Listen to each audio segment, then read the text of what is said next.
दोस्त कैसे हैं आप लोग। उम्मीद करते हैं ठीक होंगे। मैं एक और वीडियो लेके आप लोगों के सामने उपस्थित हूँ। दोस्त यह वीडियो जो है ना आईटीआई से संबंधित है।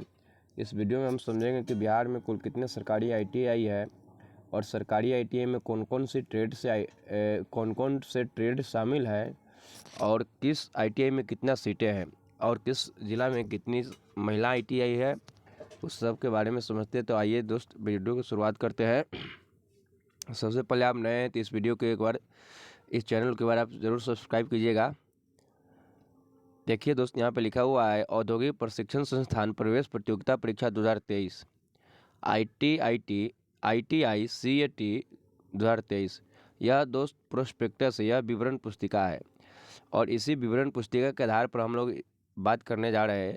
यहाँ पे लिखा हुआ है प्रवेश सत्र 2023-24। इसका मतलब हुआ कि दोस्त जो एक साल के कोर्स करना चाहते हैं उसको जो है ना 23 से 24 सत्र मिलेगा। और जो 2 साल के कोर्स करना चाहते हैं उनको जो है ना आपको मिलेगा ना 23 से 25। यानी कि आप लोग जानते हैं कि आईटीआई में 1 साल और 2 साल की दोनों की कोर्स होती है। तो 2 साल वाले कोर्स की सत्र क्या मिलेगा 23 से 25। और इसके आगे देखते हैं दोस्त, इसमें यह विषय सूची है कि कौन कौन से पृष्ठ में क्या क्या दिया गया है। इसके बारे में थोड़ा देखते हैं। ये ज़रूरत की चीज़ नहीं, हम लोग ज़रूरत की चीज़ को देखते चलते हैं, अन्यथा वीडियो जो है ना बहुत लंबा हो जाएगा। दोस्त, फॉर्म भरते समय आपको इतनी चीज़ चाहिए। क्या क्या चाहिए तो इसको आपको देख लीजिए।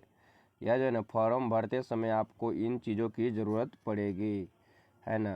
पहला है माध्यमिक या समकक्ष परीक्षा के प्रमाण पत्र, मैट्रिक के आपको सर्टिफिकेट या मैट्रिक का मार्कशीट या मैट्रिक का प्रवेश पत्र, एडमिट कार्ड, तीनों में से कोई एक चाहिए। इसके अतिरिक्त आपको क्या चाहिए, आपको जो चाहिए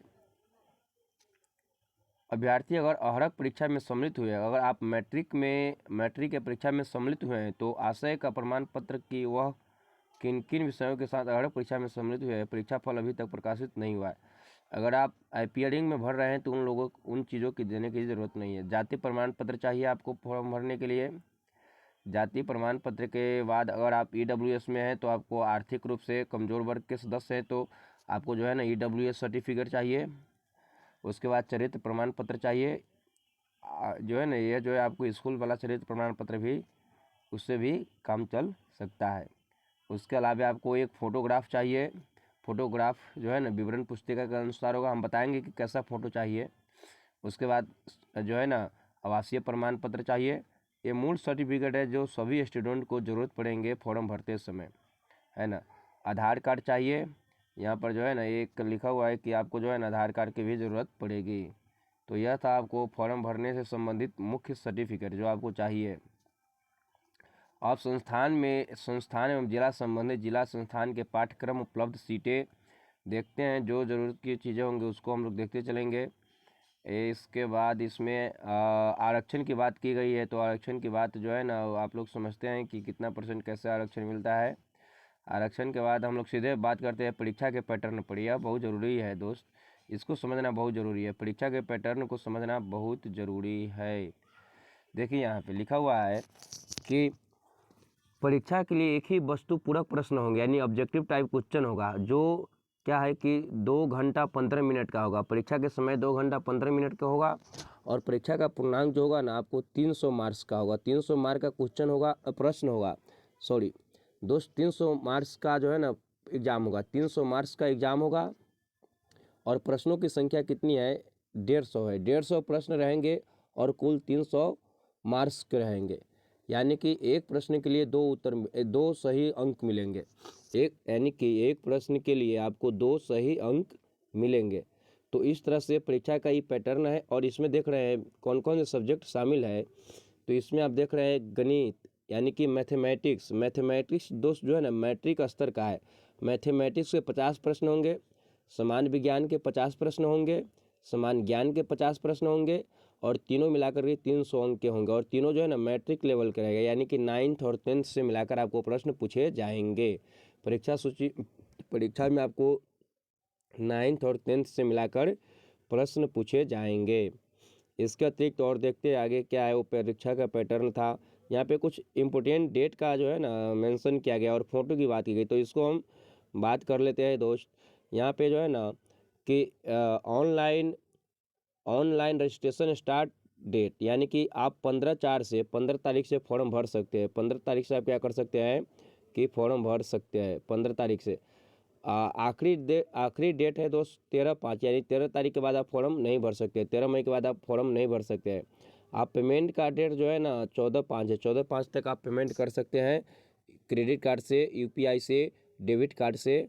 और जो है ना अगर आपको फॉर्म में किसी प्रकार की कोई गलती हो गया है तो उसकी सुधार के लिए आपको जो है ना 15 और 16 2 दिन का समय मिलेगा। 15 मई और 16 मई को आपको सुधार का डेट मिलेगा, है ना।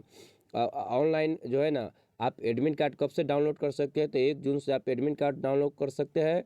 और 6 जून का आपका एग्ज़ाम निर्धारित किया गया है। 6 जून का जो है ना आपका एग्ज़ाम जो है ना निर्धारित किया गया है। ये जो है ना दोस्त अपूर्ण रूप से भरा हुआ ऑनलाइन आवेदन अस्वीकृत कर दिया जाएगा। आप लोग फॉर्म भरते समय सारे कॉलम को ध्यान से पढ़कर उसको भरिएगा, ये अन्यथा कोई कॉलम छोड़ दीजिएगा तो आपका फॉर्म क्या हो जाएगा, रिजेक्ट हो जाएगा या कैंसिल हो जाएगा। अब देखते हैं थोड़ा फ़ोटो की बात करते हैं। तो फ़ोटो कैसा होना चाहिए दोस्त? फ़ोटो ऐसा होना चाहिए कि उस पर नाम लिखा होना चाहिए। ब्लैक एंड वाइट फ़ोटो होना चाहिए, एक पासपोर्ट साइज फ़ोटो होना चाहिए। उच्च कंट्रास्ट के निगेटिव में एक ऐसा फोटोग्राफ अनिवार्य रूप से स्कैन कर लगाए जो तक प्लेसेट कार्ड के साथ किसी आवेदक का नाम तथा फोटो खिंचवाने की तिथि अंकित हो। यानी कि जिस दिन का आप फोटो खिंचवा रहे हैं उस दिन का यहाँ पे डेट अंकित करना है। फ़ोटो ऐसा खिंचवाना है, यहाँ पे अपना नाम लिखवा लेना है और इसके नीचे यहाँ पे अपना क्या कर लेना है, इसके नीचे जो है ना अपना जो है ना फ़ोटो जिस दिन का खिंचवाइएगा ना उस दिन का यहाँ पे डेट डलवा लीजिएगा, है ना। और इसके बाद आप ऐसा फ़ोटो लगेगा जो नाम और डेट का फ़ोटो लगेगा। इसके अतिरिक्त और देखते हैं इसके अतिरिक्त और क्या है इसमें। ये तो आरक्षण की बात है, दिव्यांग कोटा से संबंधित बात है। और आगे हम लोग देखते हैं कि सीट के बारे में थोड़ा चर्चा करते हैं। तो ये मुख्य बातें थी। इसके बाद हम लोग सीट के बारे में चर्चा करते हैं कि किस आईटीआई में कितना सीट है और कौन कौन से ट्रेड से सीट है। दोस्त यहाँ पे आ गया है, देख रहे हैं आप। पहले थोड़ा ट्रेड के बारे में देख लेते हैं। यहाँ पर आप देख रहे हैं आईटीआई वाइज कैटेगरी वाइज जो है ना सीट। तो यहाँ सबसे पहले जो है ना आपको आईटीआई दीघा घाट पटना के दिखा रहा है। आप लोग जानते हैं कि प्रत्येक जिला में एक से अधिक सरकारी आईटीआई है, तो उसके लिए जो है ना उसके लिए अलग अलग जिला में अलग अलग सीटें हैं। यहाँ पे आप लोग देख रहे हैं आईटीआई दीघा पटना में है। इलेक्ट्रीशियन का जो है ना इलेक्ट्रीशियन का सीट 120 है। इसी तरह फिटर का भी सीट 120 है। इसी तरह जो है ना इलेक्ट्रॉनिक मैकेनिक का 72 सीटें है। वायरमैन का 20 सीटें है। ड्रग्स्ट मैन मैकेनिकल का 20 सीट है। टर्नर का 80 सीट है। इसके बाद जो है ना मैकेनिस्ट का जो है ना 60 सीट है।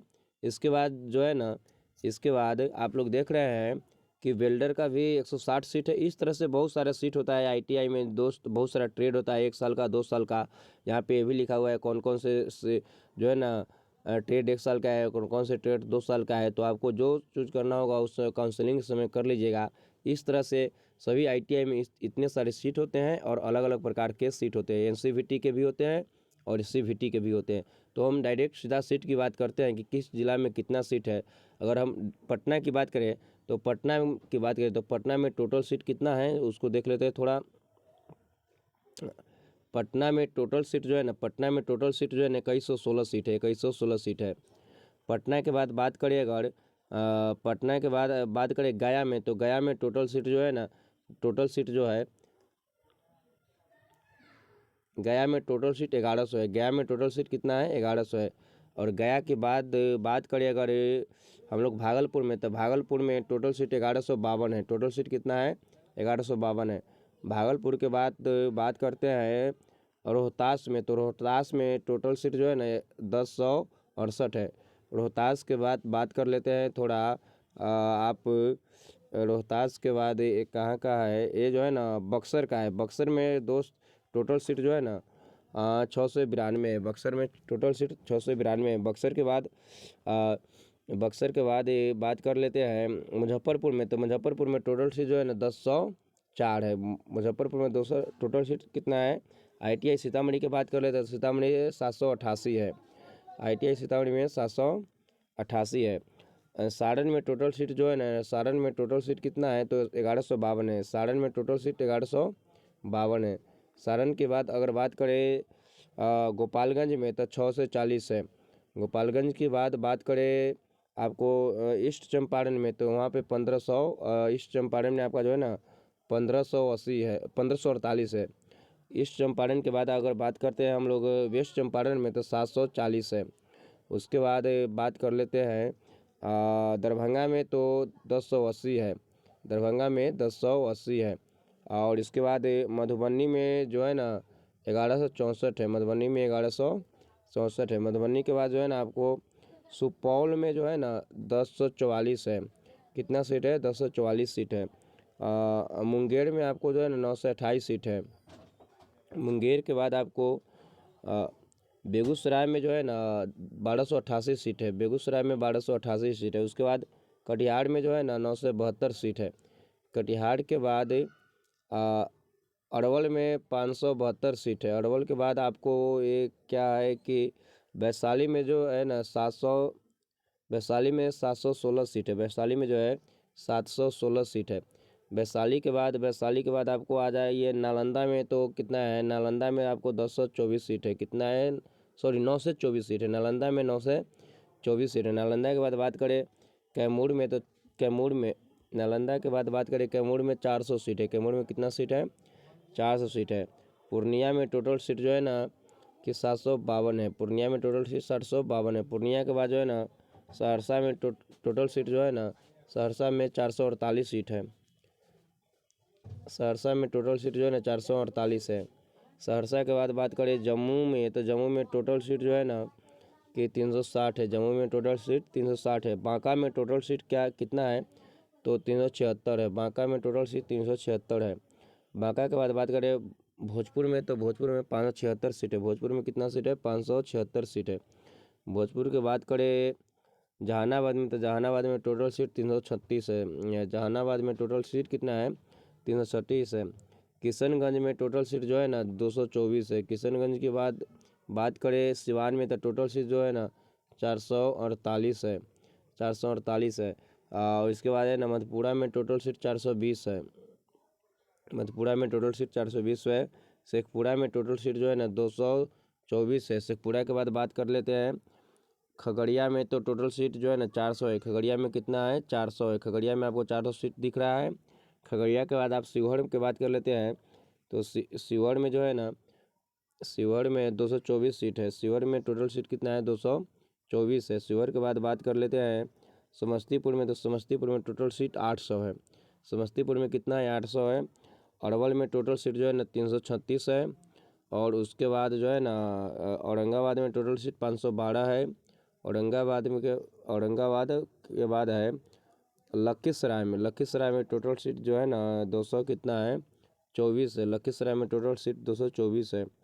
लखीसराय के बाद अब यहाँ पे आप लोग देख रहे हैं दोस्त, अब इसके बाद जो है ना वो वोमेन ITI आ गया, मतलब महिला ITI आ गया दोस्त। तो महिला ITI के हम कभी बाद में इसके बारे में देख लेंगे, क्योंकि महिला ITI के बारे में अगर देखते हैं तो वीडियो बहुत लंबा हो जाएगा, इसलिए महिला ITI के बारे में कभी बाद में देख लेंगे। अब यह जो है ना दोस्त परीक्षा का पैटर्न दिया हुआ है कि ऐसा OMR बेसिस आपका एग्ज़ाम होगा। और ये सब आपका जो है ना सैंपल दिया हुआ है कि ऐसे जो है ना आपको जातीयवासी आय सब सर्टिफिकेट बनाना है। तो ये सब था दोस्त सर्टिफिकेट का सैंपल। वीडियो कैसा लगा है हमें ज़रूर बताइएगा।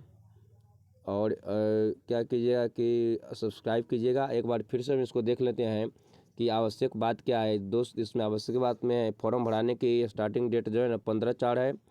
ऑनलाइन रजिस्ट्रेशन क्लोजिंग डेट यानी कि फॉर्म बंद होने की डेट जो है ना 13 मई 2005 है। सॉरी 13 मई 2005 नहीं, 13 आवश्यक देख लेते हैं। आवश्यक में क्या है? आवश्यक में जो है ना कि आवश्यक में है ऑनलाइन रजिस्ट्रेशन की डेट